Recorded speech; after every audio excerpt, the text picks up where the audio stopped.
নবীজির মারতবা নাই গো তুলনা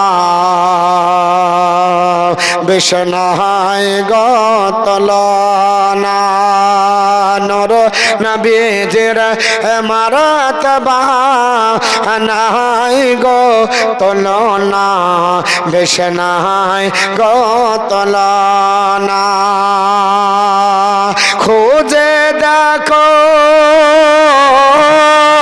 খোঁজে দেখো সারা জগৎ সবাই নবীর দিওয়ানা নূর নবীজির মারতবার নাই গো তুলনা বিষ্ণায় গো তুলনা আল্লাহ আপন নূরে তৈরি করেন যারে আর আল্লাহ আপন নূরে তৈরি করেন যারে মানবর পাঠাইলেন আরো বেরে বকে মানবরূপে পাঠাইলেন আরো বেরে বকে যার নূরের যার নূরের ঝলকত ও জালা সারা জামানা নূর নবীজির মারতবা নাই গো তুলনা বিষ্ণায় গো তুলনা আবু জেহেল বলে কি আছে মোর হাত ঈমান নিয়ে আসিব যদি পার বলতে আবু জেহেল বলে কি আছে মোর হাতে ঈমান নিয়ে আসিব যদি পার বলতে হাতের পাথর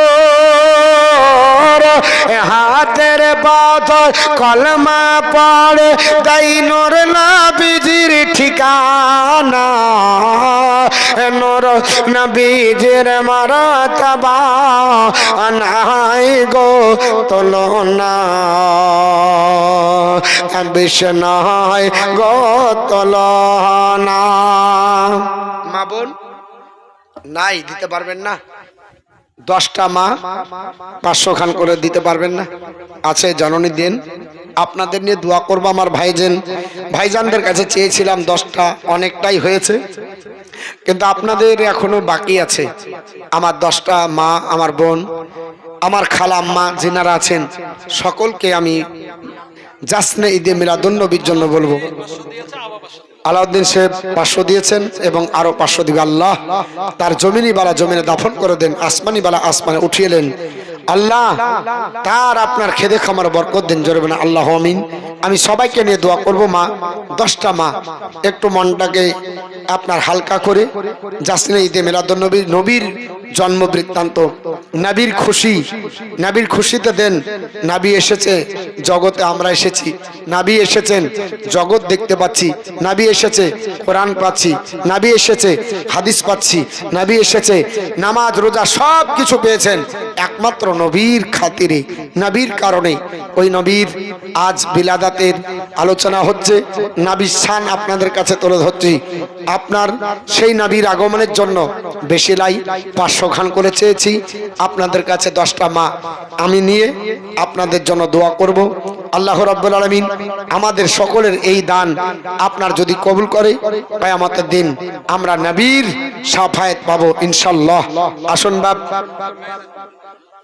মেয়েদের মধ্য থেকে একজন জননী 500 টাকা দিয়েছেন নাম করতে নিষেধ করেছে আল্লাহ পাক তার যেন জায়েজি তামান্না পূর্ণ করে জোরে বলুন আল্লাহুম্মা আমিন আচ্ছা একটা ঠিকাদার 500 হয়েছে আর ঠিকাদার নাই নসিপুর এলাকায় সবচাইতে ঠিকাদার বেশি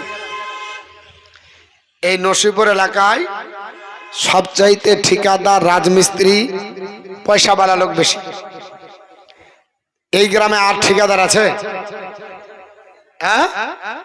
আর একটা ঠিকাদার বলেন তো আমি 5,000 দিব।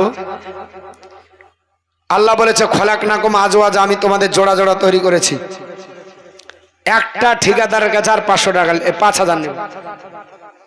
আছে আল্লাহর কোন বান্দা?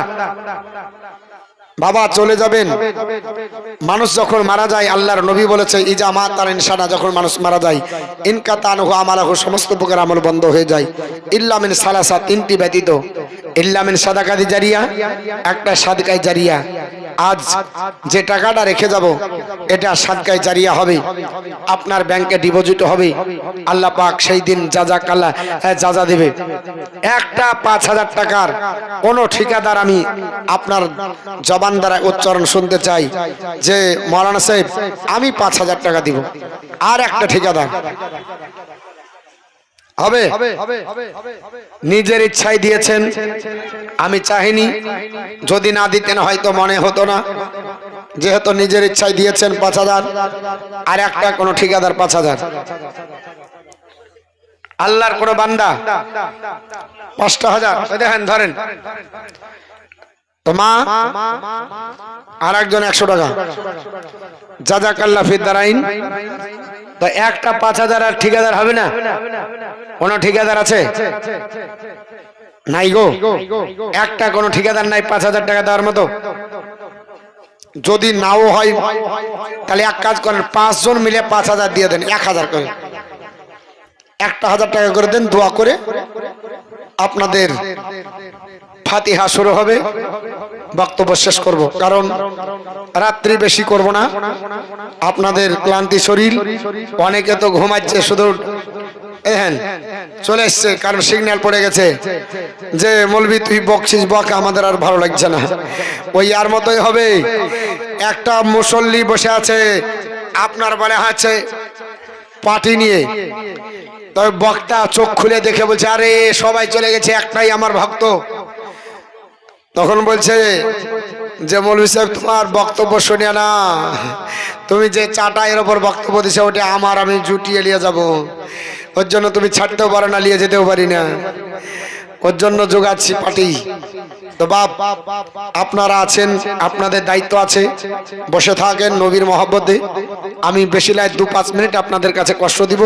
মা বোন আপনারা 100-200 নাই? আচ্ছা, আর কেউ কেউ দিতে পারবেন না? একজনও নাই গো, 1,000 টাকা করে। আচ্ছা যদি না পারেন তাই 100 টাকা করে 10 জন দেন। আছে কোন মা? 100 টাকা করে আছে? কি ব্যাপার গো? হ্যাঁ, এই জায়গার চার দাম হলো 15 টাকা গো এক কাপে। আমাকে যে এখানকার মাদ্রাসা ছাত্র নসিপুরের বলছে যে মৌলভী সাহেব এখানে চা খান না, খড়িবোনায় খান। বলছে কাজ নাই, আমি চা খেতে অত দূর যাবো, আমি তো সময় পাই না। বলছে চা যদি খান তো আপনার মুখ থেকে ছুটবে না, 15 টাকা কাপ। বিশাল ব্যাপার, 15 টাকা কাপ কোথায় গো? বলছে খড়িবোনা দে। তো একদিন আপনার নিয়ে চলে আসলো, আসে গেলাম তো চা সত্যি ভালো। 15 টাকা কাপ লিবে চা ভালো হবে না কেন? 3 কাপ রানীতলায় খায়, আর এখানে 1 কাপই 15 টাকা নিয়ে এলো, তাহলে তো একটু ভালো দিতেই হবে। তা আপনার বলে হয় আপনাদের এলাকার চার দাম যদি 15 টাকা হয় তো দানের দামটাও তো একটু ভালো হওয়া দরকার। 100 টাকা করে কেউ দিতে পারবেন না? দর্শনী পড়েন আল্লাহুম্মা সাল্লি আলা মাওলানা মুহাম্মাদ ওয়া আলা আলি সাইয়্যিদিনা মাওলানা মুহাম্মাদ সাল্লাল্লাহু আলা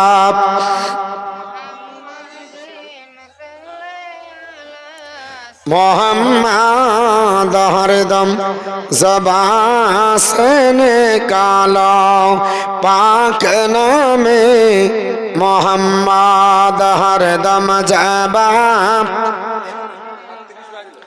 शफियाना।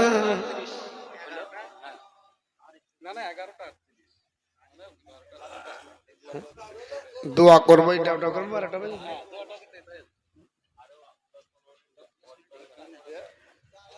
আমার বন্ধুগান বলার উদ্দেশ্য হলো আল্লাহর নবীর কথা বলতেছিলাম। আপনার বলা হয়েছে গরু মনো বলল লা ইলাহা হারতি পাপাম ইল্লা ইলাহা পরম পদমা জন্ম বৈকুণ্ঠ অপহীন তিথি জপি নাম মোহাম্মদ লাইলা পড়লে জীবনের সব গুনাহ মাফ হয়ে যায়, ইল্লাল্লাহ পড়লে চরম সম্মানের অধিকারী হওয়া যায়। আর চিরতরে যদি স্বর্গে বাস করতে চাও বিশ্ব নবীর নাম জপ জিকির করো। নবীর নাম যদি জিকির করা যায় আল্লাহর জান্নাত হালাল হয়ে যাবে। গরু আপনার মনকে জিজ্ঞেস করা হলো এ গরু মন কি করে নবীর জিকির করা যাবে? উনি বললেন নবীর জিকির করতে গেলে নবীর প্রতি বেশি বেশি দরদ পড়তে হবে। আমরা দরদ পড়ি এর জন্য তাদের অ্যালার্জি হয়। সুন্নি বক্তারা যখন এলে যাই দরদ শুরু করে। আর তোমাদের চাইতে আমরা প্রোগ্রাম বেশি করি। তোমাদের 40 নাই, তোমাদের চাহারম নাই, তোমাদের কানফোড়ানি নাই, তোমাদের এটা নাই ওটা নাই, তোমাদের নবী দিবস নাই, মহরম তোমাদের নাই, তোমাদের আপনার বলা হাজা সাথে আসা নাই, তোমাদের কিছুই নাই, শুধুমাত্র মসজিদ মাদ্রাসার জলসা। আর আমরা কোনোদিন ওয়াসা বর্ষা বাকি থাকে না, জলসা বেশি করি কিনা? তাহলে আমরা আইলাম কোথায়? কতক্ষণই আপনার বক্তব্য দিতে পারে একবার পাশে বসে দাও দেখি। নাকি বলছে আমার বন্ধুগান পৃথিবীর জমিনে কেন দরদ পড়ি? গরু আপনার বলা হয়েছে মনে বলল আল্লাহর নবীর প্রতি দরদ পড়লে 1 বছর আসমানি বালা নাজিল হবে না।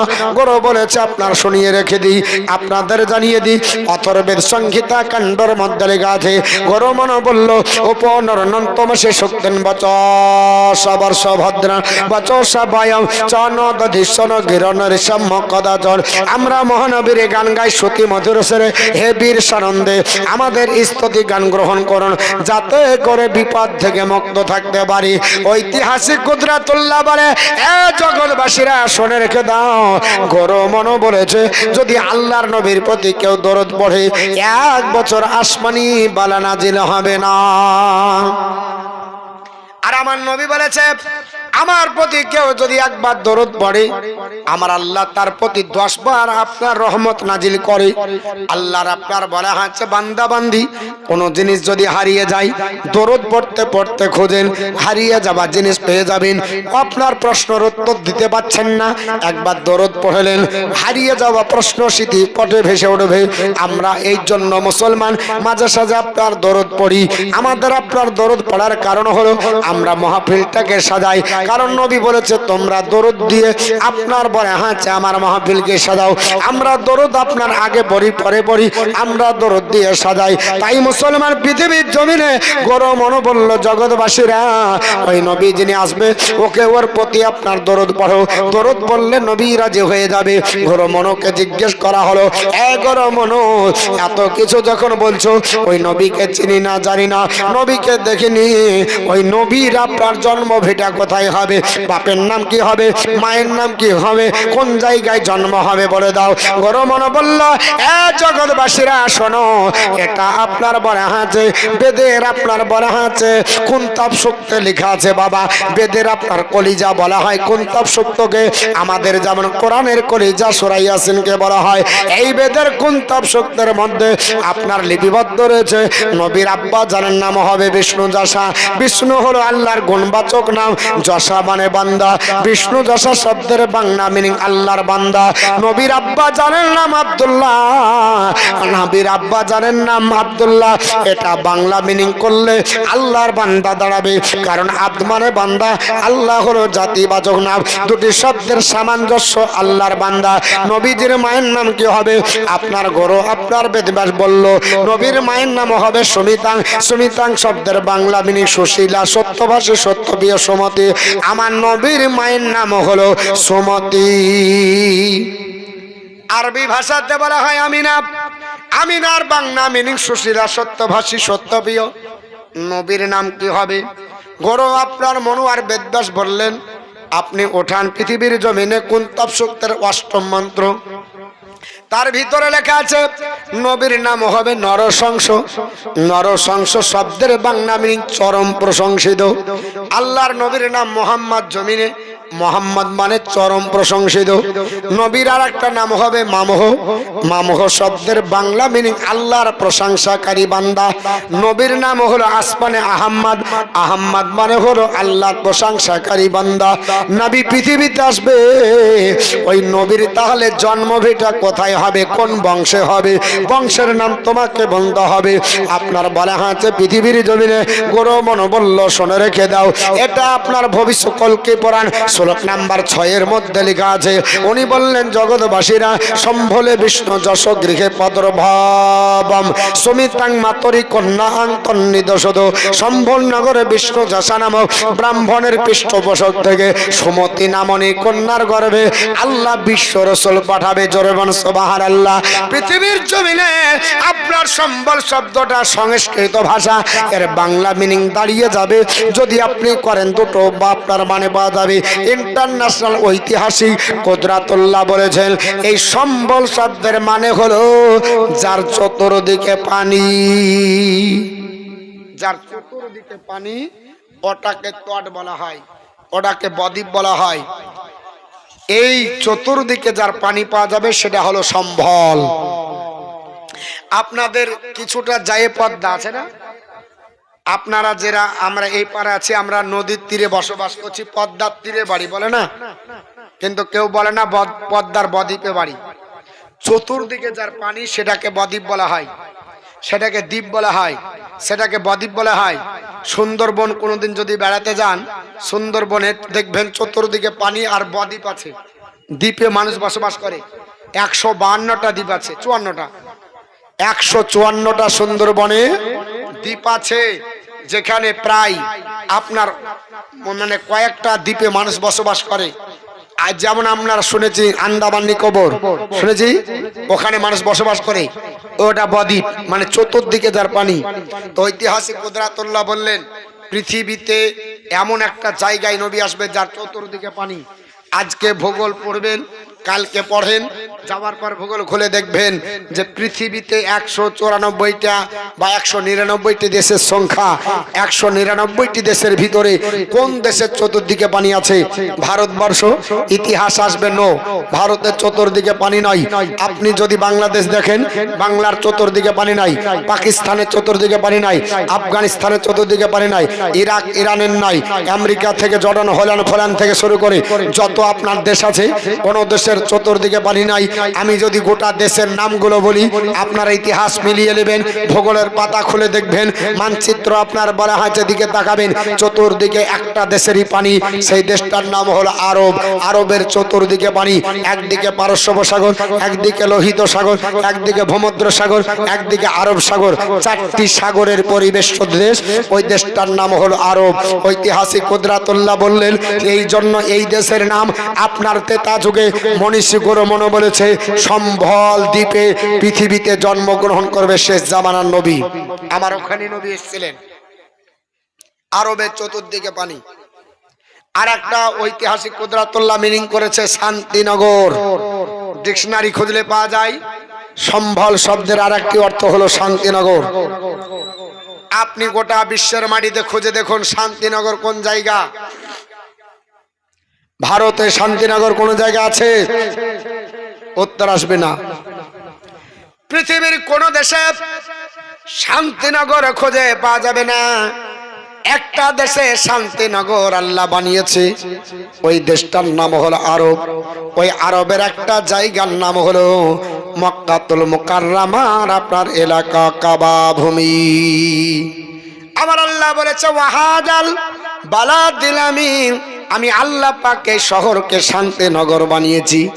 এত শান্তিনগর পবিত্ররা হাতের আপনার বড় হাতের কাছ থেকে রায়ের শস্যের দানা নিয়ে যায়, কোনো মানুষ ধরে না, কাউকে জ্বালা যন্ত্রণা দেয় না, কাউকে আপনার মারে না। কাবা শরীফের চাতালে একটা পিঁপড়া যদি পড়ে যায়, শরীয়তের বিধানে কাবার চাতালে পিঁপড়াও মারা হারাম, কারণ পিঁপড়া পর্যন্ত নিরাপত্তা পায় যে জায়গায়, ওই জায়গাটার নাম হলো শান্তিনগর কাবা শরীফ। আমার আল্লাহ বলেছে ওয়াহাদাল বালাদিল আমিন, আমি এই শহরটাকে শান্তিনগর বানিয়েছি। দিয়েছি। ঐতিহাসিক কুদরাতুল্লাহ বললেন ওই শান্তিনগরে বিশ্ব নবী জন্মগ্রহণ করবে। ওরে আপনার ঐতিহাসিক কুদরাতুল্লাহ, তুমি তো এটা বলে দিলে আল্লাহর নবী জন্মগ্রহণ করবে, কবে জন্ম হবে, কি সূত্রে আসবে, বংশের ট্র্যাডিশনটা বলা যাবে? উনি বললেন হ্যাঁ, আমি যতদূর জানি গরু মনোর আপনার তেতা যুগের কন্ডিশন একটু তুলে দেখো, তোমরা পেয়ে যাবে। সেখানে লেখা আছে ভবিষ্যৎ পুরাণের 14 নম্বর শ্লোক উঠান, 9 নম্বর শ্লোক উঠান। সেখানে লেখা আছে দ্বাদশ শুক্ল পক্ষ সে মাধবে মামি আধব যাতে দদৃশ্য পুত্রং পিতৃখ্রিষ্ট মানুষ বৈশাখ মাসের শুক্ল পক্ষীয় দ্বাদশীতে কলির অবতার জন্মগ্রহণ করবে, তদর্শনে পিতৃকুল খ্রিষ্ট চিত্ত হবে। উনি বললেন জগৎবাসীরা, আল্লাহর নবী পৃথিবীতে আসবে, আপনার বলা হচ্ছে চাঁদের দুটো পক্ষ হয়। প্রথম পক্ষকে শুক্ল বলা হয়, শুক্ল মানে পূর্ণিমা চাঁদ, আর কৃষ্ণ মানে কালো মানে অন্ধকার। 15 দিন চাঁদ থাকে, 15 দিন অন্ধকার থাকে। আল্লাহর নবী আসবে চাঁদের 12 তারিখে, জোরে বলুন সুবহানাল্লাহ। ঐতিহাসিক কুদরাতুল্লাহ বললেন এটা আমার নবীর সঙ্গে মিলে যায়। গুরু আপনার বেদ ব্যাসার মনো বলেছে আল্লাহর নবী 12 রবিউল আউয়ালে আসবে, আর নবী 12 রবিউল আউয়ালে পৃথিবীর ধরাধামে এসেছিলেন, এটা বাস্তবের সঙ্গে মিল হয়ে যায়। এবং নবী যখন এসেছিলেন মাতৃগর্ভে আপনার নবী আমার ছিলেন, তখন পিতৃকুলে খ্রিস্টচিত্ত হয়েছিল। আব্দুল্লাহ ইন্তেকাল করেছিলেন, এটাও নবীর সঙ্গে মিলে যায়। এ গুরু মনো, তুমি যার কথা বলতেছ এটা অন্য মোহাম্মদ হতে পারে, অন্য আব্দুল্লাহর ছেলে হতে পারে, অন্য মা আমিনার ছেলে হতে পারে, এটা তো নবী নাও হতে পারে। এই প্রশ্নের উত্তর দিতে গিয়ে ঐতিহাসিক কুদরাতুল্লাহ তিনি বললেন জগৎবাসীরা, গরমন আরো কোটেশন ব্যবহার করেছে। আপনার ভবিষ্যৎ পুরাণ শ্লোক নাম্বার আপনার 22 থেকে 25 উঠান। উনি বললেন জগৎবাসীরা, গরু আপনার বেদব্যাস বলেছে ইতস্মিন্নন্তরে মেলে 4000 জন সমন্বিত মোহাম্মদ ইতি খ্যাত শিষ্য শাখা সমন্বিত নির্ভশৈচ মহাদেবং মরেস্তাল নিবাসেনং গঙ্গা জলস্ব সংস্নাপ্য পঞ্চগব্য সমন্বিতে চন্দনা দেবীর ভট্ট তৃষ্ণাম মনসাহার নমস্তে গিরিজানাথ মরেস্তাল নিবাসিনং ত্রিপুরা সন্ন্যাসা বহুমায়া প্রবর্তিনে লিঙ্গচ্ছদশে গাহীন শস্যধারে সদস্য উচ্চালাপি সর্বভোগে ভবিষ্যতে জনমায়। উনি বললেন জগৎবাসীরা, ইতস্মিন্নন্তরে মিলে 4000 জন সমন্বিত পৃথিবীর ধরাধামে মরুভূমির প্রান্তরে এমন একজন মহানবী, এমন একজন পয়গাম্বার পৃথিবীতে আসবে যিনি ইতিখ্যাত শেষ নবী হবে, জোরে বলুন। উনি বললেন মিলেছ মানে বিদেশি ভাষা, মিলেছ বিদেশি ভাষায় কথাবার্তা বলবে, বাক্যালাপ করবে, আর সঙ্গ পঙ্গ নিয়ে পৃথিবীতে আসবে। ইতি খ্যাত মানে শেষ নবী হবেন। গঙ্গা জলস্ব সংস্নপ্য পঞ্চগব্য সমন্বিতে, আর পবিত্র আপনার বলা হয়েছে আবে জমজমের পানি ব্যবহার করে ওযু করবেন, আর 5 ওয়াক্ত নামাজ পড়বেন, জোরে বলুন সুবহানাল্লাহ। আদম থেকে কোন নবী 5 ওয়াক্ত নামাজ পড়েননি। ঈসা রুহুল্লাহ পর্যন্ত যত নবী এসেছে কোন নবী 5 ওয়াক্ত নামাজ পড়েননি। আদম নবী কোন নামাজ পড়েছিল জানা আছে? আদম আলাইহিস সালাম। হ্যাঁ, আপনাদেরকে যদি বলে যে 5 ওয়াক্ত নামাজ পড়িস, সর্বপ্রথম কোন নবী কোন নামাজ পড়েছিল, তাহলে বলতে পারবেন না? কঠিন ব্যাপার। একটা ব্যক্তি 500 টাকা দিবেন, বলে দেব আদম আলাইহিস সালাম সর্বপ্রথম কোন ওয়াক্তের নামাজ পড়েছিলেন। একটা 500 টাকা দিবেন। আমরা যে 5 ওয়াক্ত নামাজ পড়ি, এই 5 ওয়াক্ত নামাজ আমরা পেলাম, এই 5 ওয়াক্তের ভিতরে কোন কোন ওয়াক্ত কে কে পড়েছে? একটা 500 টাকা দিতে পারবেন? আচ্ছা, আল্লাহর কোন বান্দা বান্দি? হ্যাঁ গো, এত জীবনী জালসা আমরা শুনি, আর 5 ওয়াক্ত নামাজ কি করে পেলাম এটা জানি না। হ্যাঁ, একটা 500 টাকা দেন, বলে দিই। না দিলেও বলবো, দিলেও বলবো, তবে মহব্বত চাচ্ছি, মহব্বতে দেন। আল্লাহ পাকের নবী আদম আলাইহিস সালাম সর্বপ্রথমে ফজরের নামাজ পড়েছিলেন। ফজরের নামাজ আমরা পড়ি না? ফজরে পড়ি, কয় রাকাত পড়েন? 4 রাকাত, কিন্তু 2 রাকাত উনি পড়েছিলেন আর 2 রাকাত সুন্নাত আমার নবী যোগ করেছেন। এই 2 রাকাত নামাজ কবে পড়েছিলেন? আল্লাহ পাক যেদিন আদম পয়গম্বরকে জমিনে পাঠান, আদম আলাইহিস সালাম অবাক রাতে পাঠাইছেন। আল্লাহ পাককে বলছে, আল্লাহ এ কোন জায়গাতে পাঠালে? জান্নাতে কোনোদিন অন্ধকার দেখতে পাবেন না, জান্নাতে অন্ধকার হবে না। আদম আলাইহিস সালাম বলছে, আল্লাহ এই কোথায় পাঠালে? অন্ধকার কিছু দেখা যায় না। তো এই করতে করতে আস্তে আস্তে যখন শুভে সাদিক হলো, তখন একটু একটু দেখা যাচ্ছে। তো আল্লাহর শুকরিয়া জ্ঞাপনার্থে 2 রাকাত নামাজ পড়লেন। যে আল্লাহ তোমার কৃতজ্ঞতা জ্ঞাপন করি যে আমি একটু কিছু দেখতে পাচ্ছি, একটু আমার চোখে আসছে, জুড়ছে। আল্লাহর নবী আদম আলাইহিস সালাম 2 রাকাত নামাজ পড়লেন। আল্লাহ বললেন, আদম তুমি পড়লে শুকরিয়ার নামাজ, আর এই তোমার নামাজটাকে আমি কবুল করে আমার উম্মতে মুহাম্মাদের জন্য ফরজ বানিয়ে দিলাম, ফরজ বানিয়ে দিলাম। জোহরের নামাজ আমরা 4 রাকাত ফরজ পড়ি না? কার জন্য পড়ি? কে প্রথম পড়ে? চলো এটা আর ফ্রিতে বলবো না। একটা বলে দিলাম, দিলেন না 500 টাকা, সবটাই ফ্রিতে নেবেন। কন্ট্রোলে যাবেন, চাল ফ্রি, ডাল ফ্রি, তেল ফ্রি না। হ্যাঁ, চিনি দিবে না, সাবান দিবে না, আছে 500 টাকা দিতে পারবেন কেউ? একটা কেউ 500 টাকা, একটা 500 টাকা কেউ দেওয়ার মধ্যে আছে? নাই। একটা 500 টাকা দিতে পারবেন না? সুবহানাল্লাহ। আপনার 500 টাকা কেউ দিতে পারবেন না? শুনেন, জোহরের নামাজ সর্বপ্রথম পড়েছিলেন হযরতে ইব্রাহিম আলাইহিস সালাম। কোন নবী? ইব্রাহিম পয়গম্বর। যখন আল্লাহ তাকে স্বপ্ন দেখালো, ইব্রাহিম তোমার প্রাণপ্রিয় আপনার সন্তানকে আমার আল্লাহ রাস্তায়, আমি আল্লাহ রাস্তায় কোরবানি দাও। যেখানে ইসমাইল আলাইহিস সালামকে কোরবানি দেওয়া হতো, ওখানে একটা পিলার তোলা আছে, চিহ্ন করা আছে। তো ওই জায়গাতে উনি নিয়ে গেলেন, অনেক ঘটনা শুনেছেন। দিয়ে তিনার কোরবানি কবুল না হয়ে দুম্বা হয়েছিল। তাই তিনি চোখের পটি খুলে আল্লাহর কাছে শুকরিয়া আদায় করে বলেছেন, আল্লাহ আমার সন্তান কোরবানি না হয়ে যেহেতু জান্নাতি দুম্বা কোরবানি হলো, তোমার কৃতজ্ঞতা স্বীকারার্থে আমি তোমার জন্য 4 রাকাত নামাজ পড়ে নিলাম। আর যে ওয়াক্তের সময় পড়েছিলেন ওই ওয়াক্তটা জোহরের টাইম ছিল। এর জন্য উম্মতে মুহাম্মদীর জন্য আল্লাহ জোহরের 4 রাকাত নামাজ ফরজ বানিয়ে দিয়েছে। আর বাকি যেগুলো আছে আমার নবী ফিট করেছেন, সুন্নাত নফল, এগুলা আপনার বলা হচ্ছে নবী পড়েছেন। উম্মতে মুহাম্মদীর জন্য 4 রাকাত ফরজ, সেটা হয়ে গেল। আসরের 4 রাকাত আছে না? এটা বলবো? তাহলে এখানে তো 500 টাকা লাগে, লাগে না? লাগে না? ভালো করে শুনেন, ফজরের প্রথম নামাজ পড়েছিলেন কে? আদম আলাইহিস সালাম। জোহরের ফরজ 4 রাকাত প্রথম কে পড়েছিলেন? ইব্রাহিম খলিলুল্লাহ। আসরের 4 রাকাত আমরা পড়ি, সর্বপ্রথম কে পড়েছিলেন? বলবো? একটা দেন 500 টাকা। अरे कुछ पाने के लिए कुछ खाना पड़ेगा ना, এগুলা বলবো। একটা 500 টাকা দিবেন না? তাই হয় না, দিলেও বলবো। শুনেন, উজাইর আলাইহিস সালাম, কি নাম? আল্লাহর পয়গম্বর উজাইর আলাইহিস সালাম। যখন তিনি বলেছেন, আল্লাহ আমাকে দেখাও মৃত্যু কেমন জিনিস, মৃত্যুর সাদা সাধন করব। আপনারা জানেন কোরআন শরীফের ডিটেইলসে তার ঘটনা আছে। 100 বছর পর আল্লাহ তাকে জীবিত করেছিল। সেই সময়তে যখন জীবিত হন, সেই সময় আসরের ওয়াক্ত ছিল। তাই তিনি আল্লাহর কৃতজ্ঞতা স্বীকারার্থে 4 রাকাত নামাজ পড়লেন। আল্লাহর কাছে সেই নামাজ কবুল হলো। আল্লাহ উম্মতে মুহাম্মদীর জন্য গোটা মুসলিম জাহানের বিশ্বের মুসলমানের উপরে আসরের 4 রাকাত আমার নবীর উপরে ফরজ বানিয়ে দিলেন। জোরে বলুন। কিন্তু উনি পড়েছিলেন সর্বপ্রথমে। অনেক ঘটনা ওনার আছে, আমি সেদিকে যাব না যেহেতু শেষ। আচ্ছা, মাগরিবের যে 3 রাকাত ফরজ পড়ি এটা জানবেন না? হ্যাঁ, ফজর হলো, জোহর হলো, আসর হলো, মাগরিবটা জেনে নিই। যদি কেউ জিজ্ঞাসা করে বলবো, তারও কিছু দেন। হ্যাঁ, কই আসছে না তো? দিলেই হবে নাকি?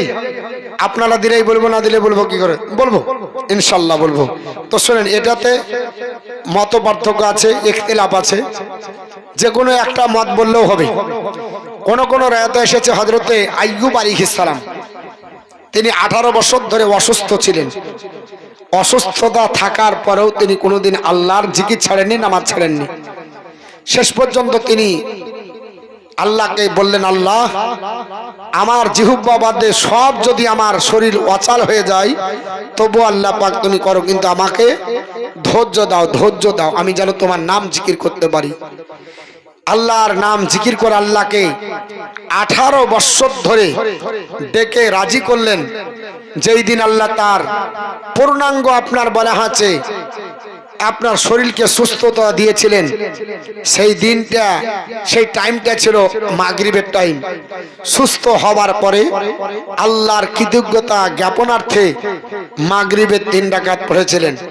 আর কোন কোন বর্ণনা এসেছে, হেকাতে বা রেয়াতে এসেছে, হযরত দাউদ আলাইহিস সালাম তিনি এই 3 রাকাত সর্বপ্রথম পড়েছিলেন। তো যাই হোক, যে কোনো দুইজন নবীর মধ্যে একজন আপনার হলি হবে, যেহেতু ইখতিলাফ বিষয়। আর এশার যে 4 রাকাত ফরজ পড়ি, এটা আমার নবী পড়েছিলেন সর্বপ্রথম। এই হলো 5 ওয়াক্ত নামাজের আপনার ইতিহাস, জেনে থাকবেন। কারণ যেহেতু 5 ওয়াক্ত নামাজ পড়ি, কিভাবে 5 ওয়াক্ত নামাজ আসলো সেটাই যদি না জানি, তাহলে তো নামাজ পড়তে গিয়ে আপনার কেউ প্রশ্ন করলে উত্তর দেওয়া যাবে না। যাই হোক, আমাকে 10 মিনিট বলেছিল। আর আমাদের আপনার বলা হয় যে বক্তা মানুষ, তো ঘড়ি ও যখন বক্তব্য দিতে লাগি তখন আর আপনার